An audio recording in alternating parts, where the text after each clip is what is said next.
Chào bạn, có hội viên hy vọng mình nói về cung đấu. Mình biết phim cung đấu của Trung Quốc rất được hoan nghênh ở Việt Nam.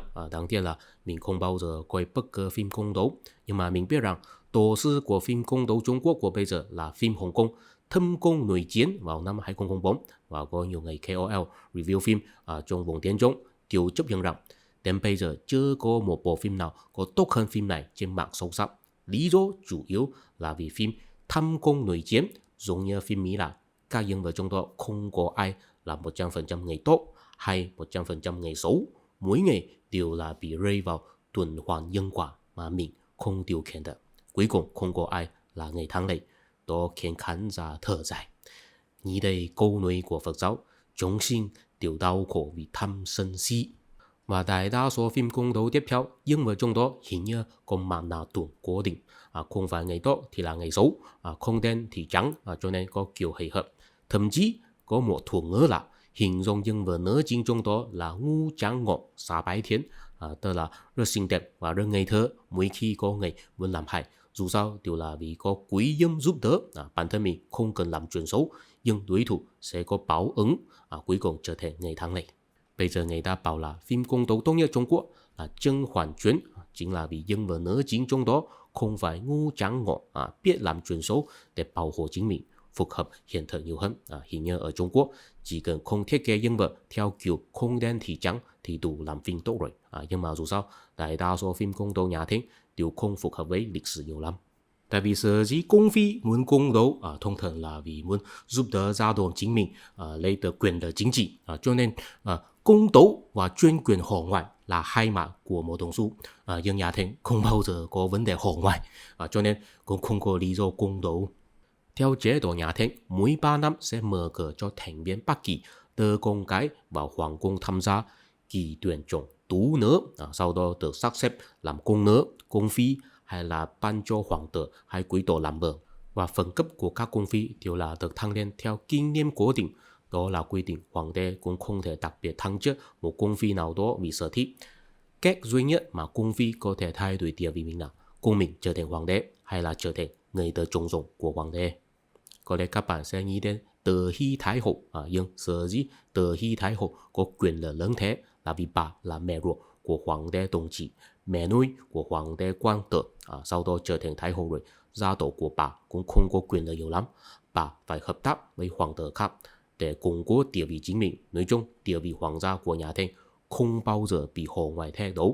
Thậm chí sau khi công chúa lấy chồng rồi, ở nhà chồng, bố mẹ của chồng cũng phải quỳ lại cô dỗ. Tuy nhiên, phim cung đấu có phản ánh một tâm lý sĩ phu suốt lịch sử Trung Quốc, đó là giống như cung phi muốn được hoàng đế sở thích, sĩ phu thì hy vọng được hoàng đế trọng dụng.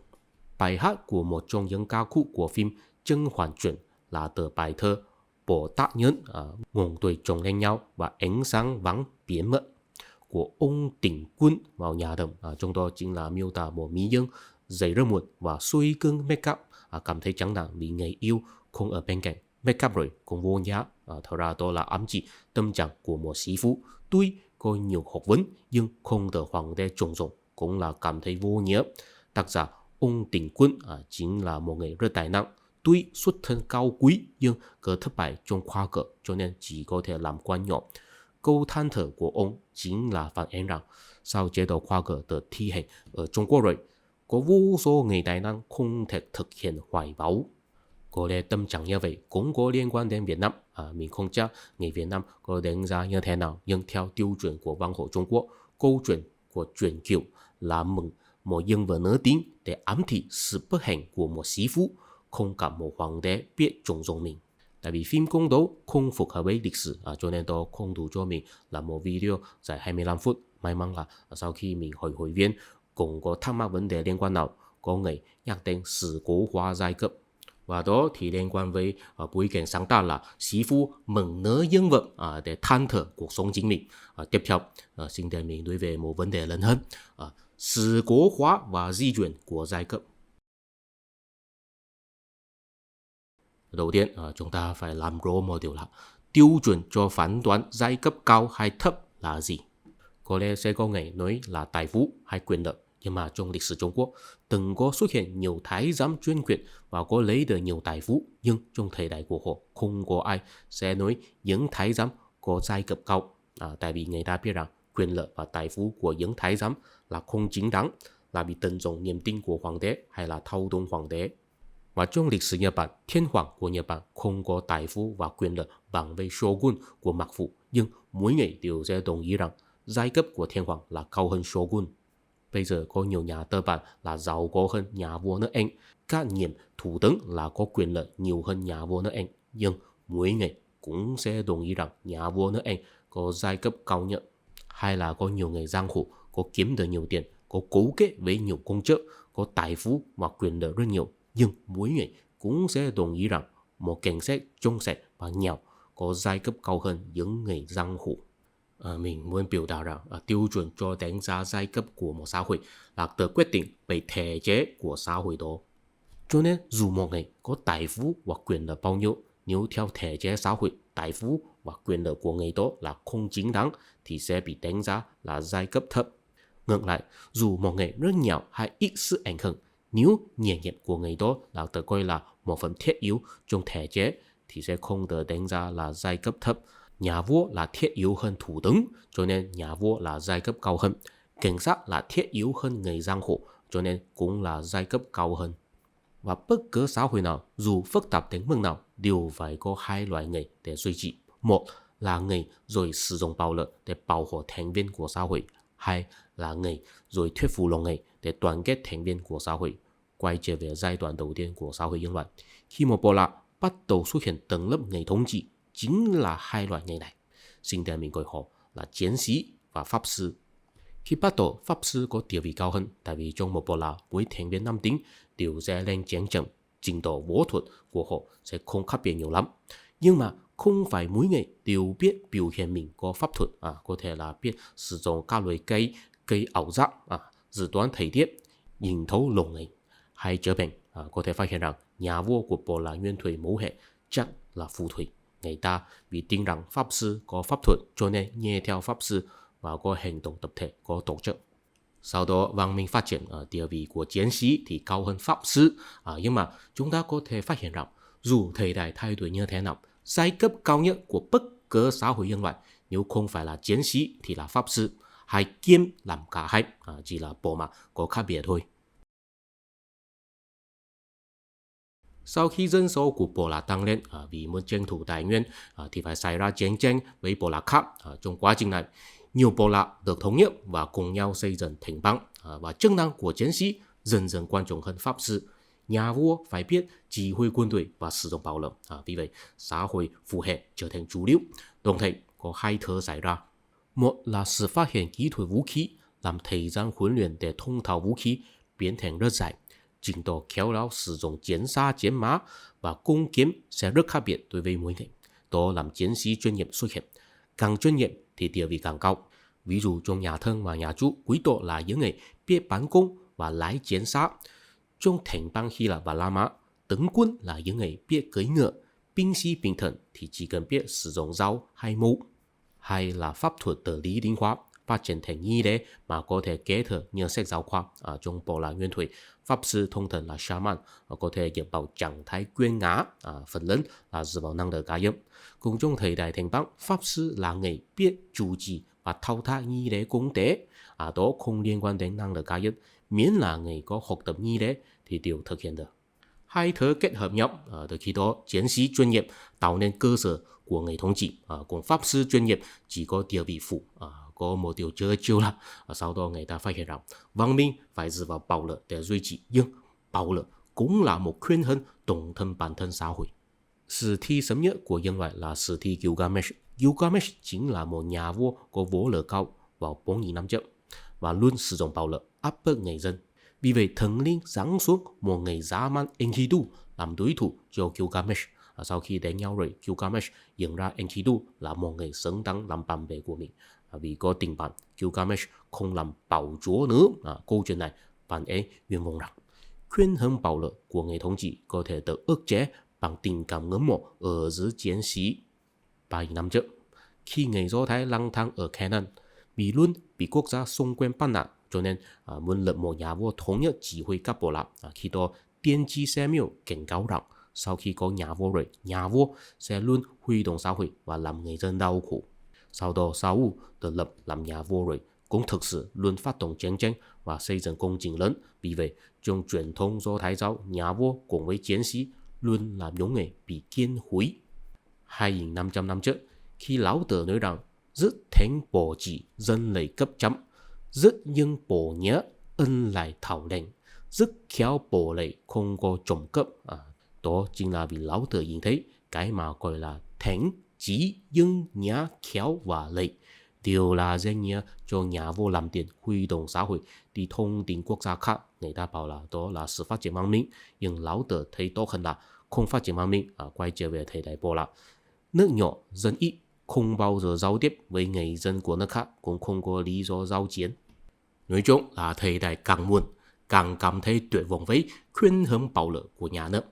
Vì vậy tôn giáo tín phổ quát xuất hiện, Pháp sư lại tìm được cách nâng cao địa vị của chính mình để ức chế chiến sĩ. Thưa quý vị, trong thời đại thành bang, bản chất của người thống trị là chiến sĩ. Dù là công dân tự do, quý tộc hay hoàng gia, đều là vì họ nắm bắt kỹ năng quân sự nhất định, biết lên chiến trường chiến đấu, cho nên mới có tư cách làm người thống trị. Nếu họ thiếu võ lực xứng đáng thì sẽ bị chiến sĩ của quốc gia khác đánh bại, làm quốc gia bị chinh phục. Có thể nói rằng thời đại thành bang là một thời đại bị chiến sĩ chi phối, cũng là thời đại bạo lực nhất.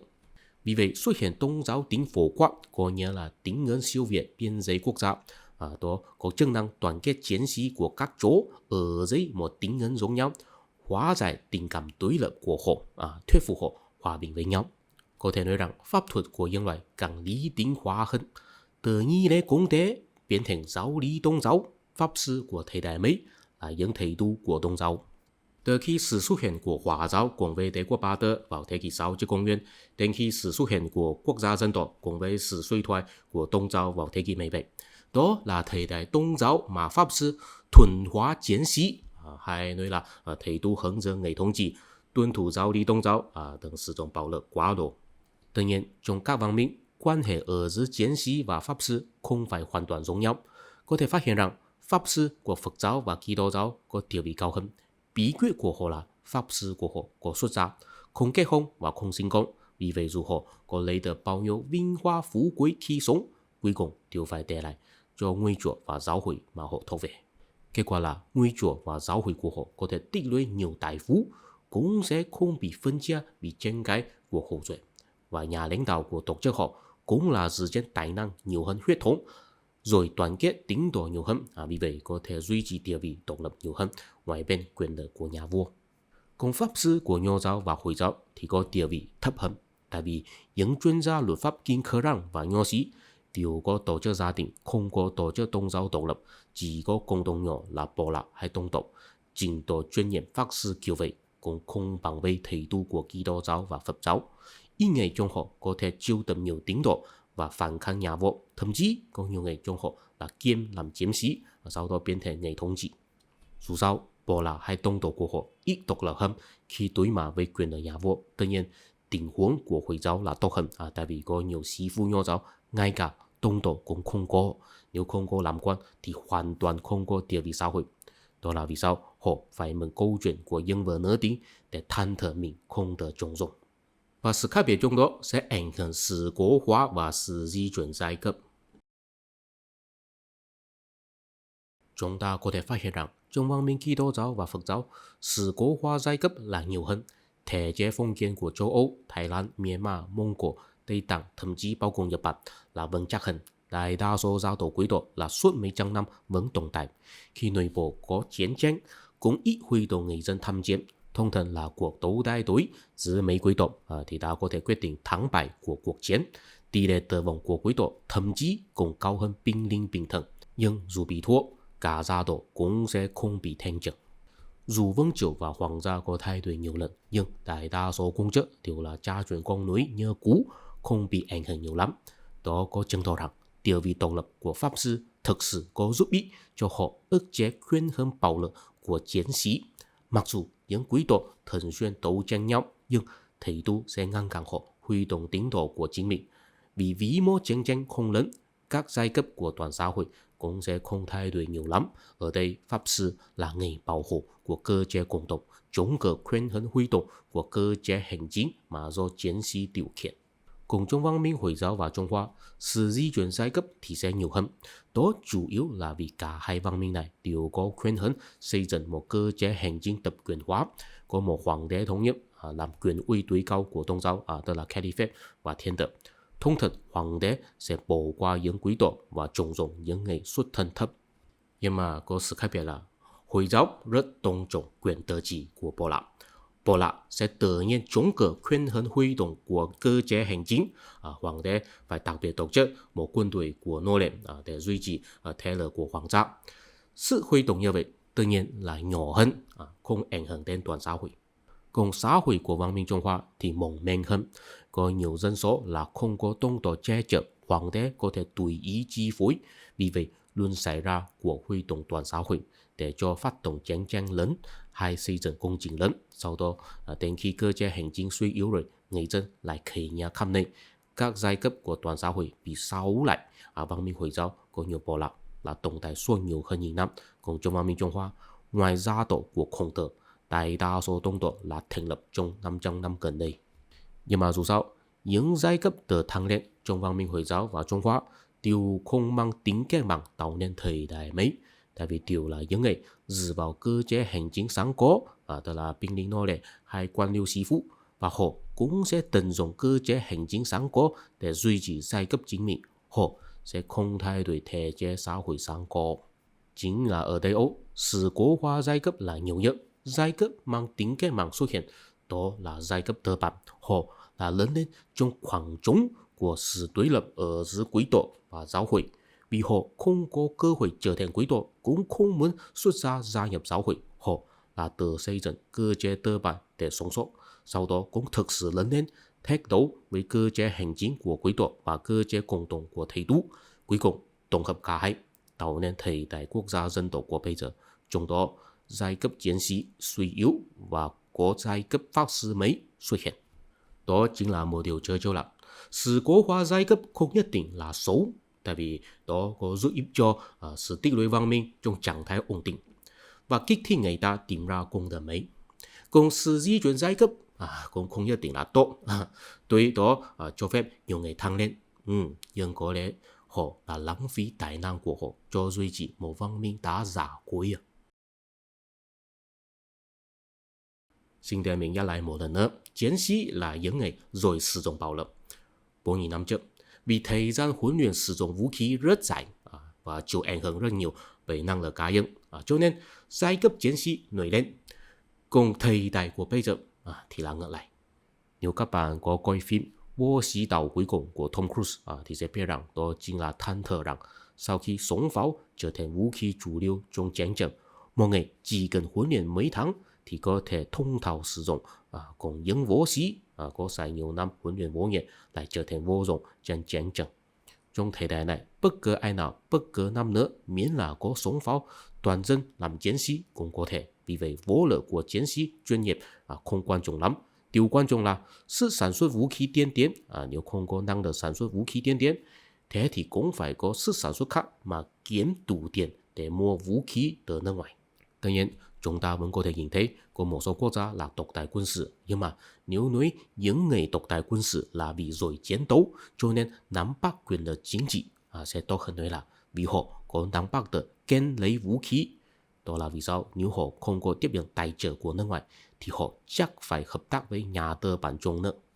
Thậm chí mở cửa chính quyền nhất định để có tiền mua vũ khí. Dù sao chuyên nghiệp của chiến sĩ là chiến đấu mà không phải nâng cao sức sản xuất, không có vũ khí hiện đại. Dù họ có dũng cảm như thế nào, cuối cùng cũng sẽ biến thành con hổ giấy. Đó là vì sao sau khi chiến tranh lạnh kết thúc, nước Mỹ không tài trợ và miễn phí cung cấp vũ khí nữa, những quốc gia độc tài quân sự đều bắt buộc dân chủ hóa. Thậm chí có thể phát hiện rằng quốc gia càng phát triển thì quân đội càng phục tùng với chính phủ dân sự. Tại vì sức sản xuất của họ có nhiều phần là tự nắm bắt trong tay của các doanh nghiệp tư nhân. Quân nhân không dám xúc phạm họ, tại vì họ có năng lực vũ trang lại một quân đội ở dân gian. Còn những quốc gia độc tài sở dĩ có thể kiểm soát quân đội, cũng là vì chính đảng họ có nắm bắt nhiều phần sức sản xuất, có thể kìm hãm quân đội thông qua hệ thống hậu cần.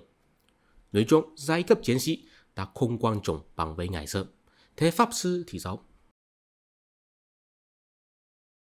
Pháp sư là những người giỏi thuyết phục lòng người. Trong thời đại này, vì khoa học thay thế tôn giáo, cho nên những thầy tu tận dụng tôn giáo để thuyết phục lòng người của ngày xưa cũng bị suy yếu. Trong thời đại này, Pháp sư là những người biết tận dụng khoa học để thuyết phục lòng người, trong đó có mấy đẳng cấp.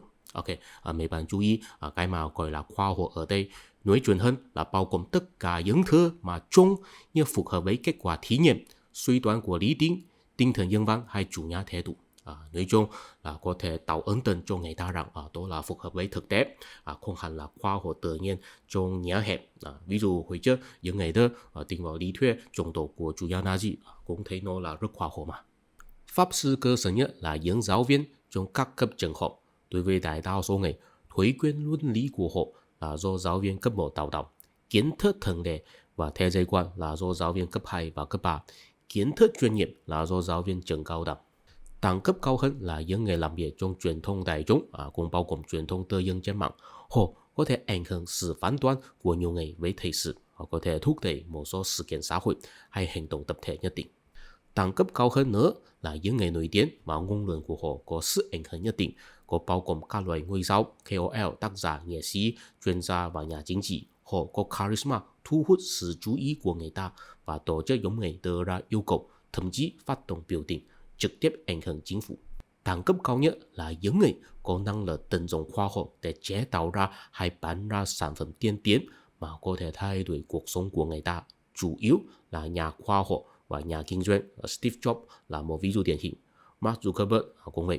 Tất nhiên cũng bao gồm nhiều người có góp phần nhưng ít người biết đấy, ví dụ nhà đầu tư, nghiên cứu viên hay nhân viên khai thác thị trường v.v. Sở dĩ mình nói họ là pháp sư của đẳng cấp cao nhất là vì trong thời đại này, thói quen sử dụng sản phẩm là cứng rắn hơn tính ngưỡng hay ý thức hệ trong đầu óc.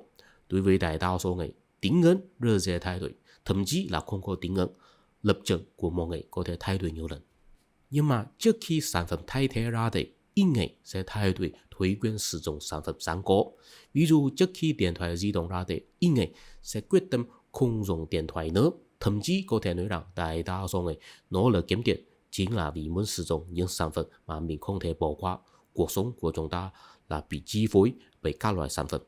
Và sau khi chúng ta đã làm quen sử dụng sản phẩm tiên tiến rồi thì sẽ không quay trở về sử dụng sản phẩm lạc hậu hơn. Vì vậy mình thấy rằng năng lực đưa ra những sản phẩm tiên tiến mà thay đổi cuộc sống của người ta là pháp thuật của đẳng cấp cao nhất, là việc thuyết phục của đẳng cấp cao nhất. Tuy nhiên trong đó cũng có sự khác biệt. Sản phẩm càng tiên tiến, càng nhiều người sử dụng, càng ít người cạnh tranh thì sẽ khiến người càng ngưỡng mộ, có nghĩa là có sự pháp thuật càng cao. Ngược lại cũng vậy. Bây giờ có nhiều người ngưỡng mộ Elon Musk, Bill Gates và Steve Jobs. Thật ra trên bản chất không có khác biệt nhiều lắm với người bảo là ngưỡng mộ shaman, người cổ xưa ngưỡng mộ thầy tú. Điều là cảm thấy đối phương có thể chỉ ra cách giải quyết cho tương lai. Bây giờ có nghĩa là phát minh sản phẩm tiên tiến hơn.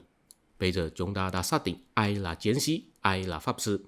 Tiếp theo có thể đi vào nội dung chính rồi. Thưa quý vị, ngày xưa sự cố hóa giai cấp là vì quý tộc có vô lực tổ quyền chính trị, nhưng bây giờ sức sản xuất là sức mạnh chi phối chân chính. Còn sức nâng cao sức sản xuất phải nhờ cơ chế tư bản nhiều hơn, tại vì việc kiếm tiền là động cơ mạnh hơn mệnh lệnh của chính phủ để thúc đẩy người ta phát minh vũ khí và sản phẩm tiên tiến. Và so sánh với cơ chế hành chính, cơ chế tư bản tự nhiên là mở cửa hơn. Một người bình thường tích lũy tài phú trong hiện đại chắc là dễ hơn nhiều so với một người trở thành quan chức trong chính phủ ở thời cổ đại. Tuy nhiên bây giờ khoảng cách giàu nghèo cũng rất lớn. 1% người giàu có sở hữu 45% tài phú của toàn cộng, 12% sở hữu 95%, 55% sở hữu 1%. Nhưng mà so sánh với cổ đại, có bao nhiêu người có thể làm quan và làm quý tộc? Trung Quốc là ít hơn 1%, phương Tây là 3%. Cho nên sự di chuyển giai cấp của hiện đại chắc là cao hơn cổ đại, nhưng mà là dựa trên mấy điều kiện. Ok, đầu tiên, trong thời đại này, địa vị của pháp sư là cao hơn chiến sĩ, tại vì pháp sư có thể quyết định sức chiến đấu của chiến sĩ, còn chiến sĩ thì không thể ảnh hưởng pháp thuật của pháp sư. pháp thuật của thời đại này là khoa học, và khoa học là cơ sở của sự sản xuất. Tuy nhiên, có đẳng cấp khác biệt, chiến sĩ lớn, tức là tướng quân, có địa vị cao hơn pháp sư nhỏ, tức là giáo viên trường học. Nhưng nếu xúc phạm pháp sư lớn, tức là những người sản xuất sản phẩm tiên tiến, thì dù chiến sĩ có thể độc tài quân sự thì chắc sẽ làm quốc lực suy yếu, trở thành quốc gia lạc hậu, ví dụ Myanmar của bây giờ. Thứ hai, cả pháp sư và chiến sĩ trong thời đại này đều là mở cửa cho người ta làm, ít người sẽ bị cấm đi học tập ở trường học quân sự, công an, đại học hay cao đẳng. Bất cứ ai nào miễn là xài đủ thời gian và tâm huyết học tập, tích lũy kinh nghiệm làm việc thì đều có thể làm chiến sĩ hay pháp sư có địa vị nhất định. Tuy nhiên, nếu muốn trở thành pháp sư hay chiến sĩ lớn thì cũng phải có quan hệ xã hội nhất định. Nếu bố làm tướng quân lớn thì con chắc cũng có cơ hội cao hơn làm tướng quân lớn. Người giàu có cơ hội cao hơn đi học tập ở trường đại học đỉnh cao, có tơ bằng sáng lập công ty, nghiên cứu sản phẩm hay trở thành người nổi tiếng. Nhưng mà có thể phát hiện rằng quốc gia càng phát triển thì cơ hội trở thành chiến sĩ hay pháp sư lớn càng bình đẳng, tức là càng ít cần quan hệ của bố mẹ hay thế hệ trước. Đó là vì nếu cơ chế hành chính của chính phủ dân sự càng tốt lành thì càng có thể đảm bảo sự thăng chức của tướng quân là dựa trên việc xem xét tài năng cá nhân mà không phải quan hệ xã hội. Tại vì nếu dù sao phải phục tùng với chính phủ dân sự thì tướng quân không có động cơ tích lũy thế lực cá nhân trong quân đội. Đồng thời, nếu cơ chế cơ bản của thị trường mở cửa càng tốt lên thì càng có thể cung cấp vay tiền ít lãi suất cho những người muốn sáng nghiệp hay đầu tư cho những người mạnh dạn khai thác sản phẩm mới. Tại vì thị trường càng mở cửa, càng bảo hộ quyền tài sản, càng có thể thu hút vốn tiền nhập vào lưu thông. Ngược lại, nếu một quốc gia không phải do chính phủ dân sự nắm quyền, không có thị trường mở cửa, thì cơ hội thăng lên chắc là bất bình đẳng, chắc thiếu sự di chuyển giai cấp. Dù ý thức hệ nói gì cũng vô nghĩa, nhưng mà trong thời đại này cũng có sự cố hóa giai cấp, chỉ là đơn vị, không phải là cá nhân hay gia tộc. Sự sản xuất là sự mệnh chi phối thời đại này.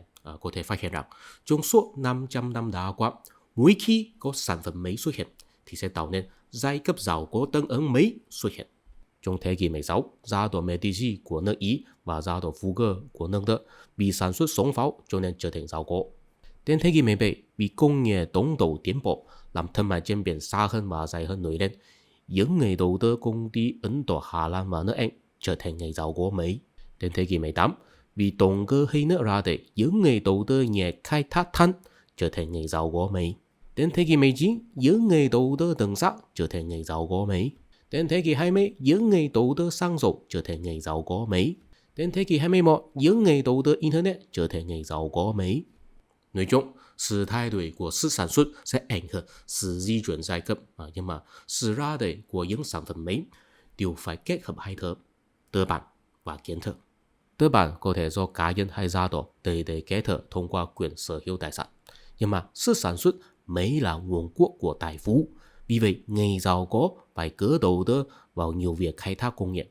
Nếu không thì tư bản của họ sẽ bị giảm rối, giá trị dần dần giảm xuống, thậm chí giai cấp cũng sẽ đi xuống vì bị coi là không thiết yếu cho thể chế xã hội. Ví dụ một gia tộc có sở hữu nhiều bất động sản, có thu nhập tiền thuê nhà rất nhiều, nhưng so sánh với một nhân viên đang khai thác năng lượng mới hay một nhà kinh doanh sản xuất thực phẩm biến đổi gene, mình tin rằng ít người sẽ thấy địa chủ lớn mà dựa vào tiền thuê nhà là giai cấp cao hơn, vì tuy giàu có nhưng không có quốc phẩm xã hội nhiều lắm. Việc đầu tư công nghệ là biện pháp duy trì giai cấp, nhưng đó phải có trí tuệ và sẽ có rủi ro cao, cho nên đại đa số người giàu có sẽ biến tài sản gia tộc thành quỹ ủy thác để người chuyên nghiệp quản lý. Ở đây có một vấn đề đáng suy ngẫm là ai là người chân chính thúc đẩy sự khai thác công nghệ trong thời đại này? Là những người giàu có sở hữu tư bản hay là những cơ cấu quản lý nhiều quỹ ủy thác? Ngoài tư bản ra cũng phải có kiến thức để cho khai thác công nghệ. Trong thời đại này, cơ cấu chuyển giao kiến thức đỉnh cao nhất tự nhiên là trường đại học. Không có doanh nghiệp nào có năng lực hàng năm bồi dưỡng ra mấy nghìn người nhân tài và tụ tập nhiều nhà khoa học mà nghiên cứu chỉ vì đuổi theo kiến thức. Trường đại học chính là cơ sở sinh sản pháp sư. Thưa quý vị, ngân hàng và trường đại học là đơn vị chân chính của sự cố hóa giai cấp trong thời đại này. Dù chính quyền hay công nghệ thay đổi như thế nào, tư bản của ngân hàng và kiến thức của đại học là không thể thiếu. Tuy nhiên, nhà lãnh đạo của họ cũng không phải cha truyền con nối giống như giáo hội của ngày xưa. Họ chính là lực lượng chủ chốt cho tích lũy văn minh trong hiện đại. Và nếu trong tương lai có xuất hiện giai cấp mang tính cách mạng, mình tin rằng họ sẽ là lớn lên trong khoảng trống ở giữa ngân hàng và trường đại học.